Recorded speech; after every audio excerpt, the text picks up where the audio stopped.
144వ కీర్తన మనం గమనించినట్లయితే, నాకు ఆశ్రయ దుర్గముకు యెహోవా సన్నతింపబడును గాక. ఆయన నా చేతులకు యుద్ధమును, నా వేళ్లకు పోరాటమును నేర్పువాడై ఉన్నాడు. ఆయన నాకు కృపానిధి, నా కోట, నా దుర్గము, నన్ను తప్పించువాడు, నా కేడము, నేను ఆశ్రయించువాడు. ఆయన నా జనులను నాకు లోబర్చువాడై ఉన్నాడు. యెహోవా, నీవు నరులను లక్ష్యపెట్టుటకు వారు ఏపాటివారు? నీవు వారిని ఎన్నికిచ్చేటకు మనుషులు ఏపాటివారు? నరులు వట్టి ఊపిరిని పోలి ఉన్నారు. వారి దినములు దాటిపో నీడవలెనున్నవి. యెహోవా, నీ ఆకాశమును వంగి దించి రమ్ము. నీ ఆకాశమును వంచి దిగి రమ్ము. పర్వతములు పొగ రాతున్నట్లు నీవు వాటిని ముట్టుము. మెరుపులు మెరిచి వారిని చెదరగొట్టుము. నీ బాణములు వేసి వారిని ఓడగొట్టుము. పైనుండి నీ చెయ్యి చాచి నన్ను తప్పింపుము. మహాజనుల నుండి, అన్యుల చేతుల నుండి నన్ను విడిపింపుము. వారు నోరు బట్టి మాట్లాడుచున్నది. వారి కుడి చెయ్యి అబద్ధముతో కూడి ఉన్నది. దేవా, నిన్ను గురించి నేను ఒక క్రొత్త కీర్తన పాడేదను. 10 తంతుల సితారతోనూ నేను కీర్తించేదను. నీవే రాజులకు విజయము దయచేవాడు. దుస్తుల ఖడ్గము నుండి నీవు నీ సేవకుడైన దావీదును రప్పించువాడు. నన్ను తప్పింపుము, అన్యుల చేతుల నుండి నన్ను విడిపింపుము. వారి నోరు బట్టి మాట్లాడుచున్నది, వారి కుడి చేయి అబద్ధముతో కూడి ఉన్నది. మా కుమారులు తమ యవ్వన కాలముందు ఎదిగిన మొక్కల వలె ఉన్నారు. మా కుమార్తెలు నగరానికై చెక్కిన మూలకంబముల వలె ఉన్నారు. మా కొట్లు నింపబడి పలు విధమైన ద్రవ్యములకు నిధులుగా ఉన్నవి. మా గొర్రెలు 1000 కొలదిగాను 10,000 కొలదిగాను మా గడ్డి బిళ్ళలు వేయించున్నవి. మా ఎడ్లు గొప్ప బరువులు మోయగలవి. మా వీధుల్లో చొరబొట్టైనను ఉరకలెత్తుటైనను లేదు. వాటిలో శ్రమగల వారి మొర వినబొట్టైనను లేదు. ఇట్టి స్థితి గలవారు ధనులు. యెహోవా తమకు దేవుడుగా గల జనులు ధన్యులు. ప్రియమైనటువంటి దేవుని బిడ్డలారా, ఈ కీర్తనలో మనము చదువుకున్నటువంటి భాగంలో ఒక రాజు వింటున్నారా? ఒక రాజు దేశంలో తన స్థితిని, తనకున్నటువంటి యవనస్తులు, యవనరాన్లు, అలాగే తనకున్నటువంటి నిధులు, ద్రవ్యము, పలు విధములైన ద్రవ్యములకు నిధులుగా దేశము ఉంది. గొర్రెలు 1000 కొలదిగాను 10,000 కొలదిగాను గడ్డి బిళ్ళలో పిల్లలు వేయించున్నాయి. మా వీధుల్లో సొరబాటుదారులు కానీ, ఇంకా ఎవరైనా ఏడుపులు కానీ, బాధలు కానీ ఎక్కడ మాకు వినపట్టలేదు. మాకు అవన్నీ అసలు ఇలాంటి సమస్యలే లేవు. ఇలాంటి ఆ పరిస్థితుల్లో యెహోవా ఏమంటాడు? లాస్ట్లో ఏమంటాడు? యెహోవా తమకు దేవుడు గాగల జనులు ధన్యులు. అంటే యెహోవా దేవుడు మాకుంటే ఇలాంటి పరిస్థితులు మాకుంటాయి, ఆశీర్వాదాలన్నీ ఉంటాయి, ధన్యత ఉంటుంది. దేవుని బిడ్డలారా, ఈరోజు ఒక ఊరిలో ఉన్నటువంటి వ్యక్తి కానీ, ఒక దేశంలో ఉన్నటువంటి వ్యక్తి కానీ, ఒక రాజ్యంలో ఉన్నటువంటి వ్యక్తి కానీ, లేక ఒక కుటుంబంలో ఉన్నటువంటి వ్యక్తి కానీ ఇలాగా దేవుని ప్రార్థన చేసేవారు ఉంటే, దేవుని మీద ఆధారపడి జీవించేవారు ఉంటే, దేవునికి అన్ని విషయాల్లో ముందుకి లేక అన్ని విషయంలో దేవునికి తెలియపరుచుకుంటున్నటువంటి వారు, విన్నపములు తెలియపరుచుకుంటున్నటువంటి వారు ఉంటే ఎన్నో అద్భుతాలు దేశంలో జరుగుతాయి. ఈ కీర్తన ఒక లీడర్షిప్ ఏంటండి, ఒక లీడర్షిప్ కలిగినటువంటి కీర్తన. కుటుంబంలో ఒక నాయకుడు ఏ విధంగా ఉండాలి విన్నారా? కుటుంబంలో ఒక నాయకుడు ఏ విధంగా ఉండాలి, ఒక ఊరిలో ఒక లీడర్ ఏ విధంగా ఉండాలి, ఒక పట్టణంలో ఒక అధికారి ఒక పెద్ద ఊరికి పెద్ద ఎలా ఉండాలి, ఆ పట్టణానికి అధికారి ఎలా ఉండాలి, ఆ అధికారి ఏం చేయాలి అంటే దేశం ఎలా ఉండాలి, పట్టణం ఎలా ఉండాలి, రాజ్యం ఎలా ఉండాలి, ఒక రాష్ట్రం ఎలా ఉండాలి, ఒక దేశం ఎలా ఉండాలి అని సంతోషంగా ఆయన రాజ్యం పరిపాలించే వారందరూ కూడా ఈ కీర్తన కానీ చదివితే వారు ఎంతో నేర్చుకోగలరు. ఎందుకంటే దావీదు జీవితంలో దావీదు ఎవరిని ముందుగా పెట్టుకున్నాడంటే దేవుణ్ణి పెట్టుకున్నాడు. కాబట్టి ఒక రాజ్యం మీదకి ఇంకొక రాజ్యము దండెత్తి వచ్చినప్పుడు ఆ రాజ్యంలో ఉన్నటువంటి ఆ వ్యక్తి ఏం చేస్తాడంటే ముందుగా వారికి ఉన్నటువంటి సైన్య బలం చూసుకుంటాడు. వింటారా? సైన్య బలము చూసుకుంటాడు. చూసుకొని వారి డాళ్ళు వారి కత్తులు అన్నీ కూడా వారి ఈటలు రెడీ చేసుకొని సిద్ధపరచుకొని వారు యుద్ధములకు వెళ్తారు. అయితే ఇప్పుడున్నటువంటి కాలంలో యుద్ధం కావాలంటే ఎవరైనా పరాయి దేశస్తులు వేరే దేశస్తులు యుద్ధానికి మన మీదకి వస్తే మనం ఏం చెప్తామంటే మా దగ్గర న్యూక్లియర్ వెపన్స్ ఉన్నాయి, అంటే అణుబాంబులు మా దగ్గర ఉన్నాయి, మీరు కానీ మా మీదకి వస్తే మేము ఖచ్చితంగా మీ మీదకి అణుబాంబులు వేసి మిమ్మల్ని చంపేస్తాం, ఉద్దేశం లేకుండా చేస్తాం అని చెప్తారన్నమాట. అలాగే మన భారతదేశంలో ఉదాహరణకి భారతదేశంలో ఎవరైనా మనం భారతదేశం మీదకి వస్తే మన ప్రైమ్ మినిస్టర్ మన హోమ్ మినిస్టర్లు అందరూ కలిసి ఏం చేస్తారంటే మన గవర్నర్ ఏం చేస్తారంటే త్రివిధ దళాలను పిలుస్తారు. ఏం పిలుస్తారు? త్రివిధ దళాలు అంటే ఎవరు? ఇవే మనషే ఎఫ్రాయిం. త్రివిధ దళాలు అంటే ఇవే సమయంలో నేవల్ ఫోర్సు, ఎయిర్ ఫోర్సు, అలాగే ఆర్మీ, ఇంకా ఏమేమి ఉన్నాయో అందరినీ అలర్ట్ చేస్తారన్నమాట. చేసి వారికి అత్యవసర మీటింగ్ పెడతారు. మీటింగ్ పెట్టి ఆ మీటింగ్లో అందరినీ కూర్చోబెట్టి ఇట్లాగ మన మీదకి ఎవరైనా వస్తున్నారు, పలానోళ్ళు వస్తున్నారు, అలాగా దేశస్తులు వస్తున్నారని చెప్పి వారు అందరినీ అలర్ట్ చేసి వారికి ఒక సూచనలు చెప్తారు. ఇలాగ యుద్ధం చేయాలి, ఇలాగ అందరినీ కమాండర్స్ని వాళ్ళకి ఉన్నటువంటి పరిస్థితులు బట్టి అందరినీ ఇది చేస్తారు. కానీ ఈ కీర్తనలో దావీదు అలా చేయలే. ఈ కీర్తన చాలా ముఖ్యమైన కీర్తన. ఒక ఇంటికి ఒక యజమానుడు ఒక వారియర్గా ఉండాలి. ప్రేయర్ వారియర్గా ఏ విధంగా ఉండాలా? ప్రేయర్ వారియర్గా ఉండాలి, అంటే ప్రార్థన యోధుడిగా ఉండాలి.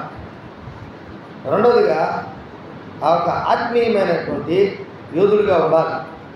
అప్పుడే నీ ఇంటి మీదకి వచ్చే ఆ ఉపద్రవాలన్నీ కూడా నీవు ఎదిరించేదానికి దేవుడు నా చేతులకి పోరాటమును, నా చేతులకి యుద్ధమును, నా వేళ్లకు పోరాటము నేర్పించే దేవుడని దావీదు చెప్పుకున్నట్లు నీ జీవితంలో కూడా నువ్వు చెప్పుకోగలవు.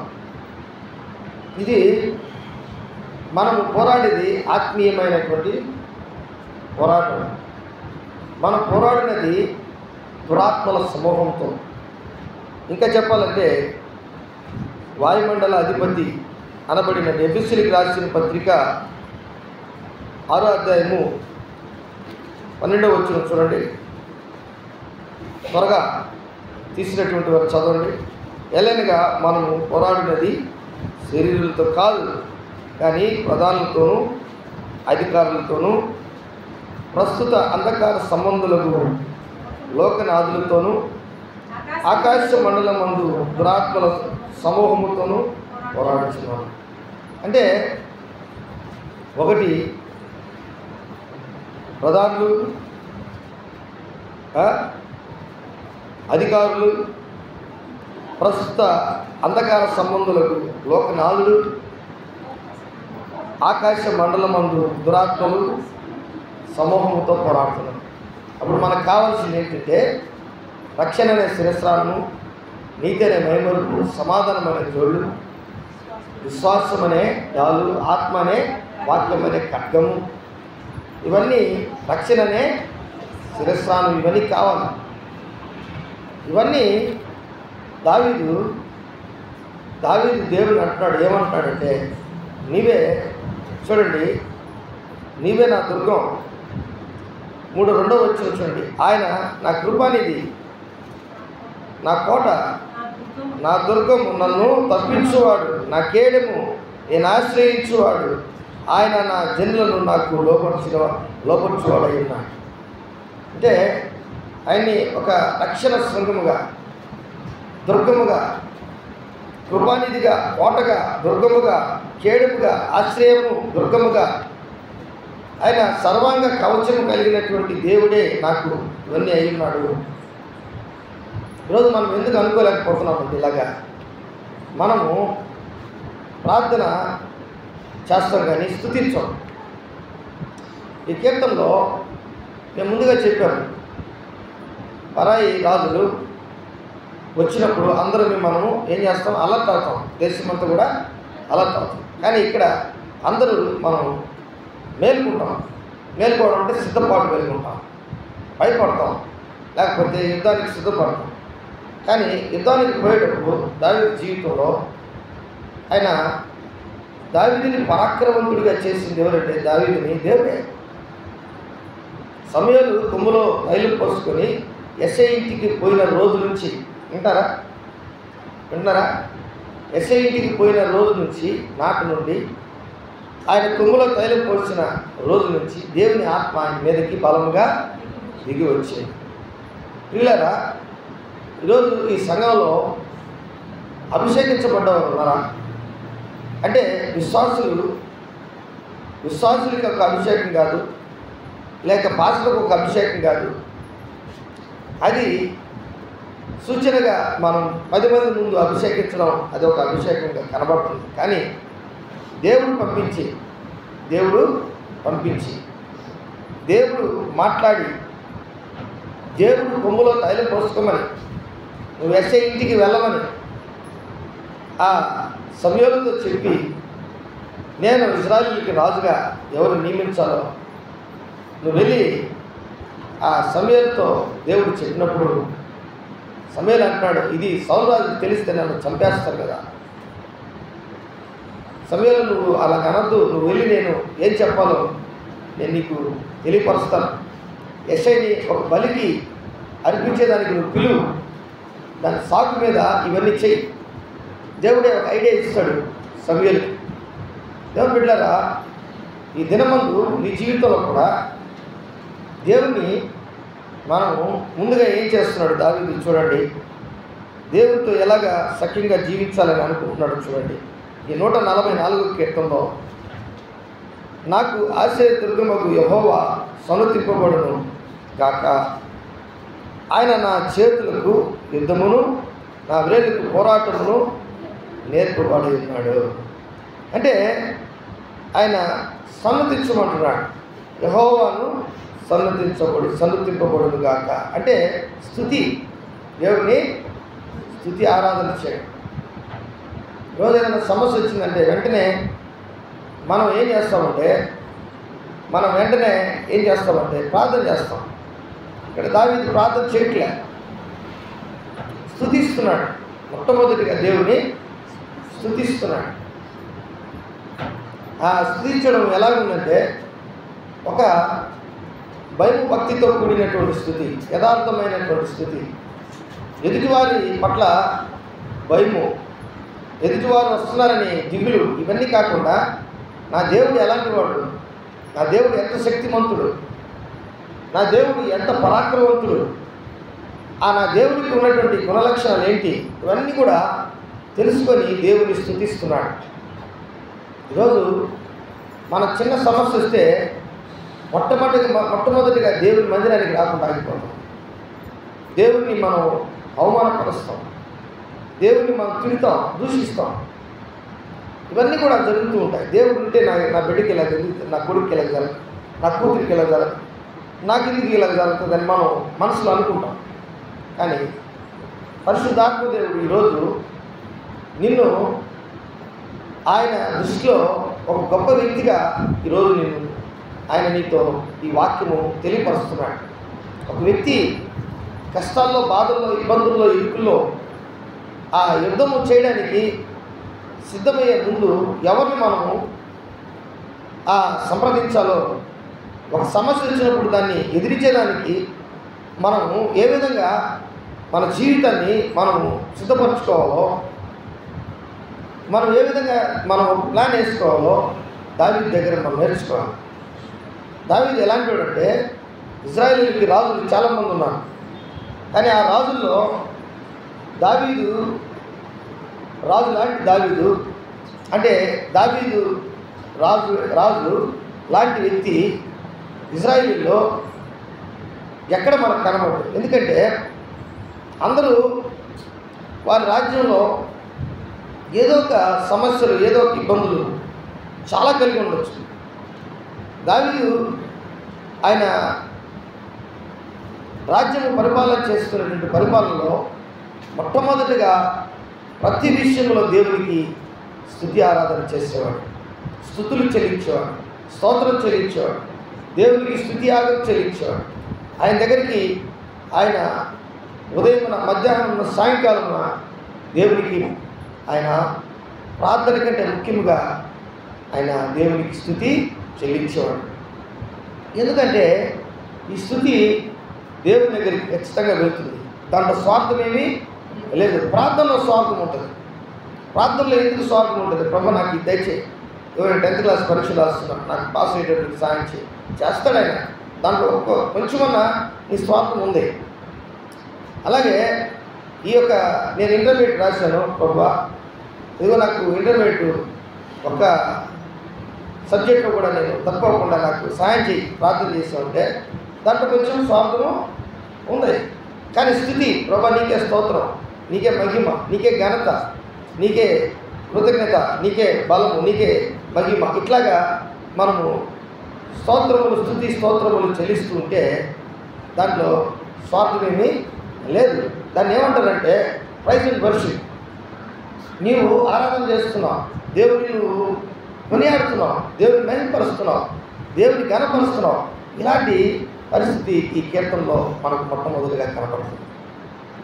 ప్రియమైనటువంటి దేవుని బిడ్డలారా, ఇది ఒక ఆధ్యాత్మికమైనటువంటి విశ్వాసి చేయవలసినటువంటి మొట్టమొదటి పని. ఆ తర్వాత చూడండి, ఇక్కడ దేవుడు దావీదు జీవితంలో 2వ వచనంలో అంటాడు, ఏమంటాడు? ఆయన నా కృపానిధి, నా కోట, నా దుర్గము, నన్ను తప్పించువాడు, నా కేడము, నేను ఆశ్రయించువాడు, ఆయన నా జనులు నాకు లోపరుచువాడు అయినాడు. అంటే ఆయన ఒక పిక్చరు ఈ కీర్తనలో మనకు కనబడుతుంది. ఈ కీర్తనలో జగడాలు లేవు, దేశంలో అల్లర్లు లేవు, సమస్యలు లేవు, ఆకలి బాధలు లేవు, గొడవలు లేవు.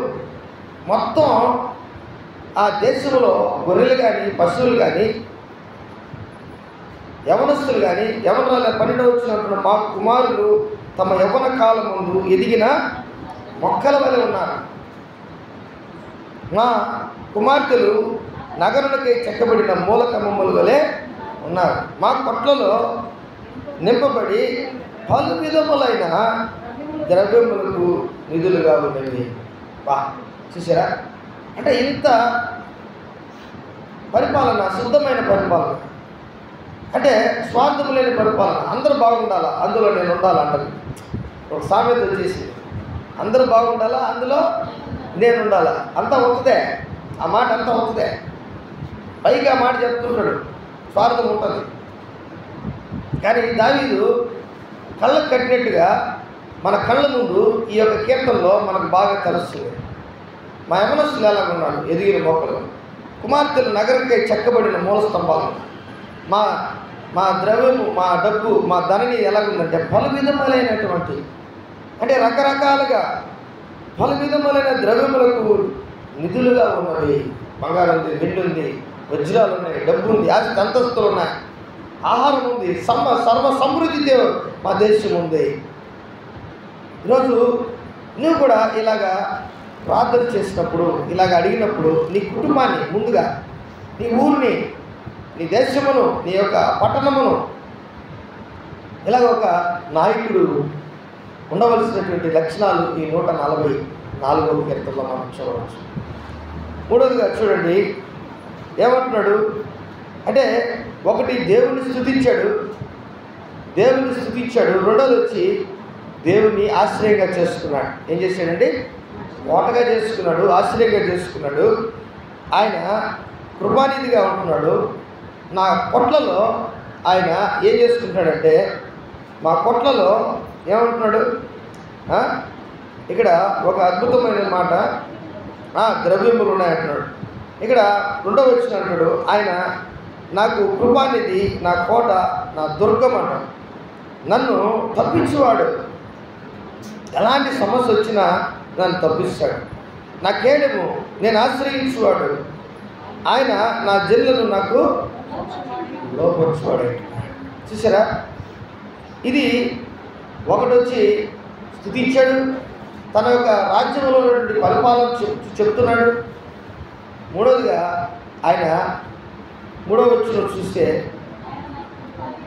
మూడవ వచనం యెహోవా నీవు నరులను లక్ష్య పెట్టుటకు వారు ఏర్పడ్డాడు. చూసారా, అంటే దేవుని బిడ్డలారా, ఇప్పుడు నా మీదకి వచ్చే ఆ రాజులు వాళ్ళు ఏర్పడ్డాడు, నేను కూడా ఏర్పడ్డాను ప్రభా. నేనేమన్నా ఒక 1000 సంవత్సరాలు బ్రతుకుతానా, 2000 సంవత్సరాలు బ్రతుకుతానా, నేనేమన్నా ఒక 3000 సంవత్సరాలు బ్రతుకుతానా? ఒక 7 అడుగుల మనిషి ఒక మట్టి ముద్దలా కనబడతాడు దేవుడికి. ఒక 6 అడుగుల మనిషి ఒక మట్టి ముద్దలా కనబడతాడు. ఒక అందమైన స్త్రీ, ఆ స్త్రీ ఎంతమందిని ఆకట్టుకుందో, ఎంతమంది ఆయన చూస్తున్నారో, ఆ పురుషుడు కానీ ఆ స్త్రీ కానీ ఎంతమంది ఆ స్త్రీలు పురుషులు ఆకట్టుకున్నారో వాళ్ళ అందంతో, వాళ్ళందరూ కూడా దేవుని దృష్టికి ఎలాంటి వాళ్ళు అంటే ఒక మట్టి ముద్దలాంటి వారు. అందుకే దావీదు ఒక వారియర్, ఆయన ఒక పరాక్రమవంతుడు, ఒక యుద్ధ వీరుడు. ఆయన ఆ ఇశ్రాయేలు రాజుల్లో ఆయన చంపినటువంటి మనుషుల్ని ఇంకెవరు, ఏ రాజు కూడా చంపల. వింటారా, ఇశ్రాయేలు రాజు అయిన దావీదు చంపినటువంటి మనుషులు 100 మందిని ఆయన చంపాడన్నమాట.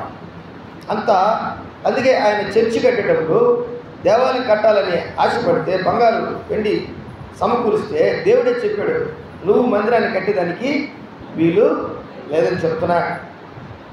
ఎందుకంటే ఆయన ఒక దేశం కొరకు, కుటుంబం కొరకు, ఆయన రాజ్యం కొరకు ఒక వారియర్గా, ఆయన ఒక యుద్ధ వీరుడిగా మనకు కనబడుతున్నాడు.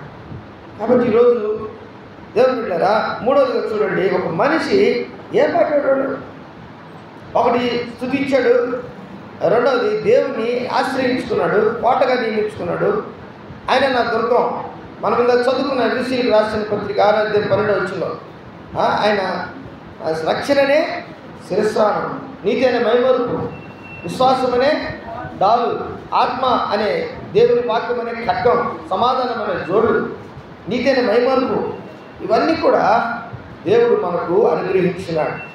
అలాగే దావీదు జీవితంలో ఇది చాలా ముఖ్యంగా ఆయన ఇవన్నీ కూడా కేడము, ఆశ్రయము, కృపానిధి, కోట, దుర్గం అని చెప్పుకుంటూ ఇప్పుడు మనుషుల మీదకి వస్తున్నాడు.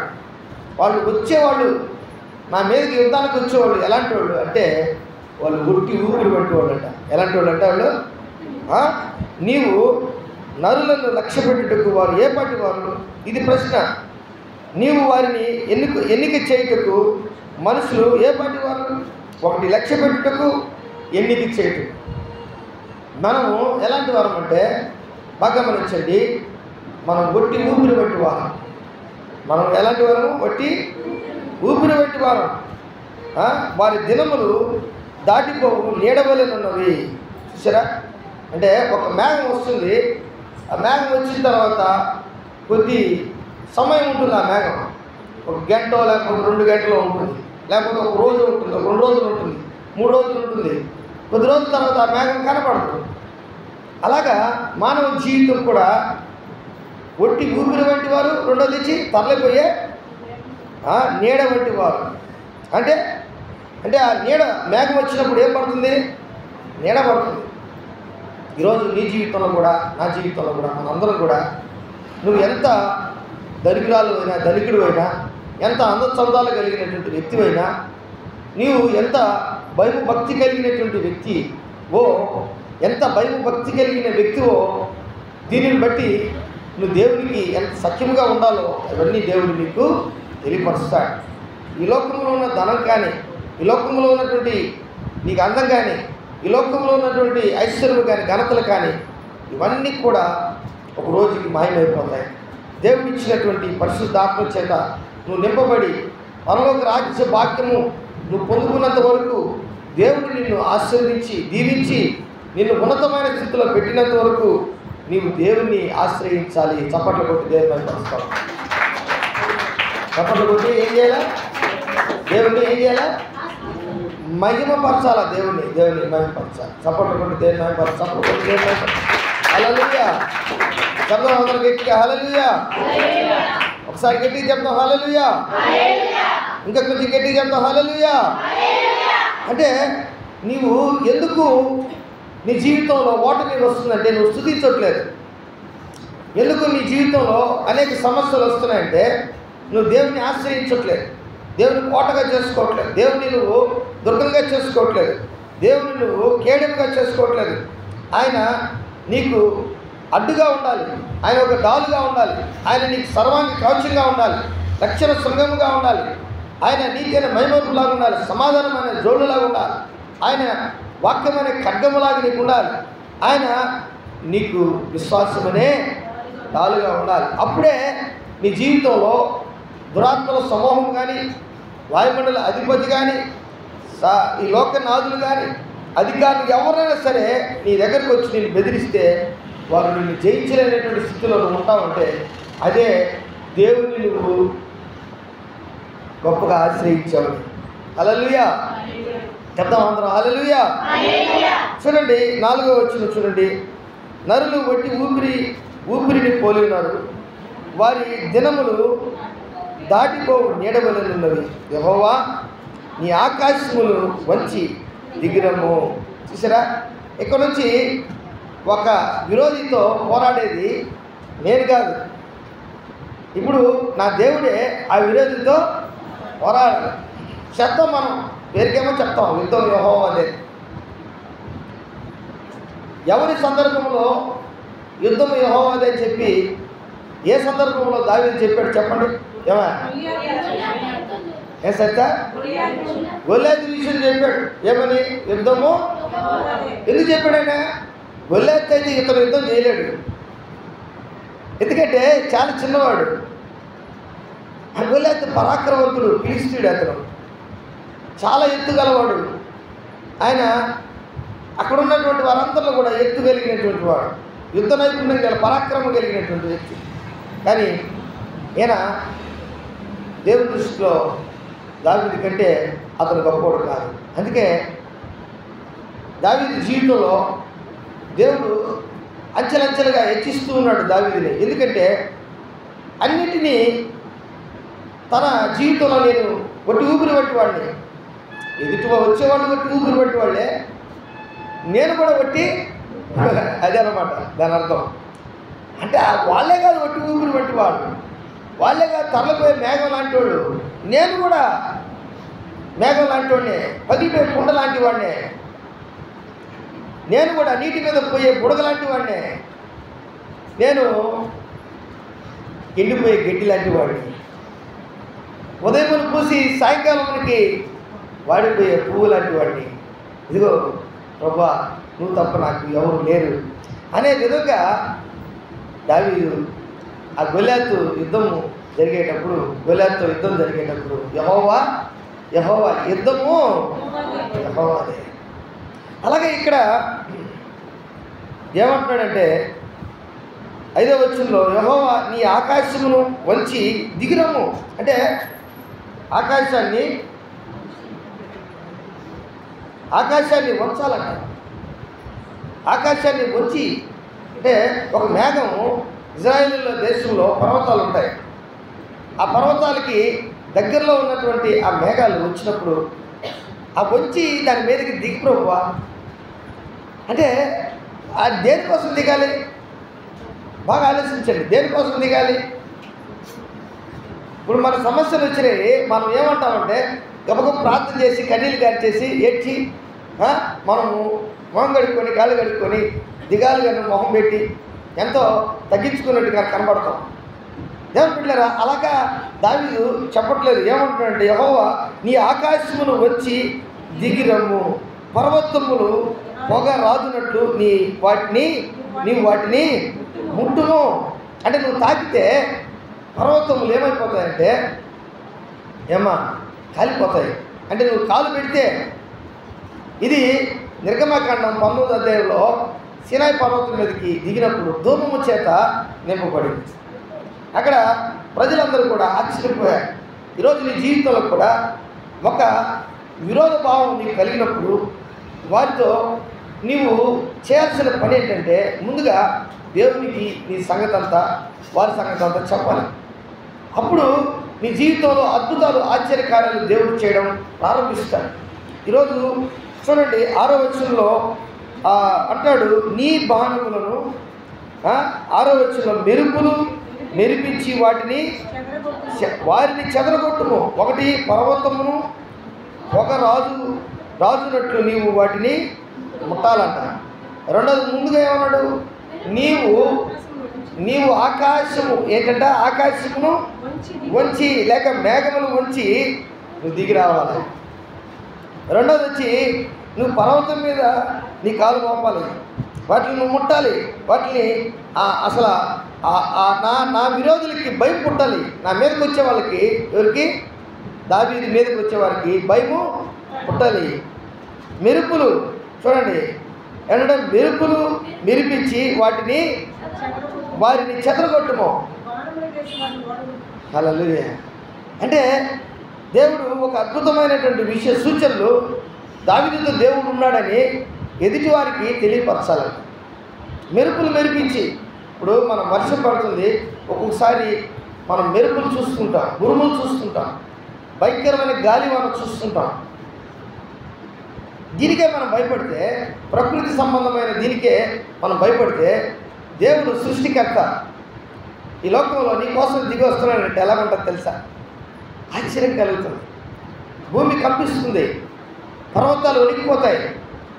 అక్కడ ఆయన చెప్తున్నాడు, నీ బాణములను వేసి వారిని ఓడగొట్టుము, మెరుపులు మెరిపించి వారిని చెదరగొట్టుము, పైనుండి నీ చెయ్యి చాచి నన్ను తప్పింపుము, మహాబలము మహాజలములలో నుండి అన్యుల చేతుల నుండి నన్ను విడిపింపుము.